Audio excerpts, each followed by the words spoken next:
Magandang buhay po sa lahat mga kawaw. Good evening, good day. Tayo po ngayon mag-unbox ng aking order sa Shopee na pangkamay po ito dun sa protection handguard.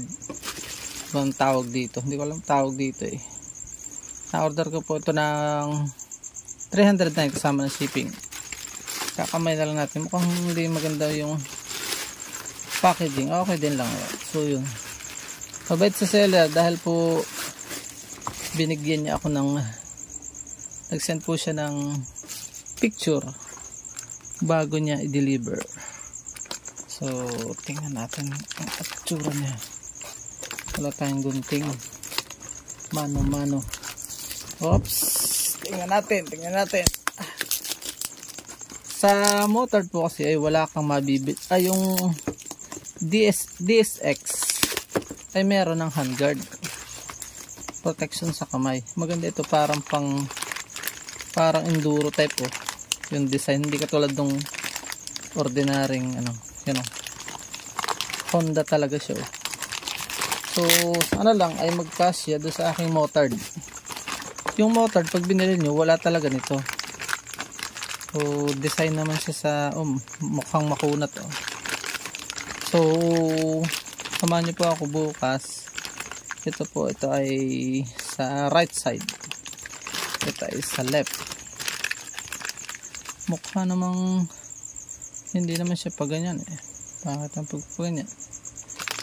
So ganun talaga, medyo pa terik siya. Yan o.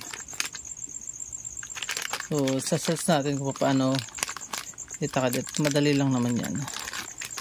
So kung ito yung ay dito nga oh, meron siyang butas.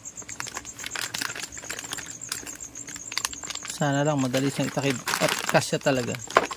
Pag hindi kasya, yun ang problema, malaking problem. So samahan niyo pa ako bukas akin kung ikakabit to, promise. Ang ganda ng design oh. Medyo makunat siya. Honda talaga oh, genuine parts. Honda Motor Philippines. So yun lang, mukhang sulit naman. Binibenta ko sa second hand, kaya lang medyo gas na, kaya bago yung motor natin, kaya bago na rin yung ating pinili ngayon. So buksan kaya natin para makita nyo naman yung itsura nya bukas. To titingnan yung isa. Wow, maganda, makinis oh. Makintab pa siya. Hindi ko alam kung papaganyan siya. Parang papaganyan. Kasi dito yung dito yung side mirror. Dito nga, dito pataas. Para maporma siyang tingnan. So, yun lang. Maraming salamat. Paalam and God bless. Happy New Year po sa lahat. Sulit.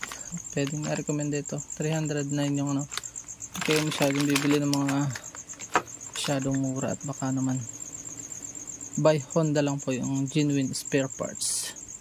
Paalam muna po, bye bye, God bless.